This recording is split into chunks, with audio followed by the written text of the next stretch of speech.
In today's video, I'm going to teach you how to install a zip file on Windows 10. This process is fairly straightforward and should only take about 5 minutes. To begin, open your File Explorer. This can be done by clicking the folder icon on your taskbar or by searching for it in the Start menu. Now in File Explorer, navigate to your Downloads folder. This is typically where files you've downloaded from the internet are saved unless you've set a different location. Once in the Downloads folder, look for the zip file that you wish to install. If you have a lot of files, you can sort them by type to make it easier to find. When you've located it, double click on the zip file. This will open it in a separate File Explorer window, showing you the contents like a regular folder. You'll notice a button labelled Extract All at the top of the window. Go ahead and click on that.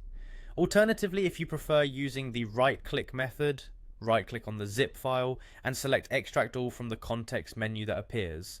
Both methods are equally effective, so use whichever feels more intuitive to you. After choosing Extract All, a dialog box will pop up. Here, you'll need to select the destination where you want to save the extracted files.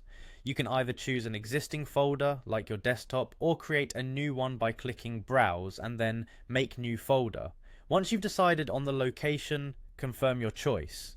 Now initiate the extraction process by clicking the Extract button in the dialog box. You'll see a progress bar indicating that the extraction is underway. Depending on the size of your file and your computer's speed, this could take anywhere from a few seconds to a couple of minutes.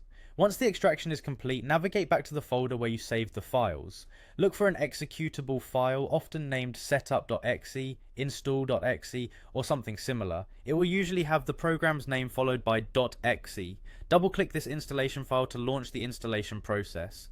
Follow the on-screen instructions provided by the installer. It will guide you step by step through the necessary setup to have your program running smoothly. And there you have it, you've successfully installed your zip file on Windows 10. I hope this guide was easy to follow and helpful. If you have any questions or run into any issues, feel free to leave a comment below. Thanks for watching and don't forget to subscribe for more handy tutorials.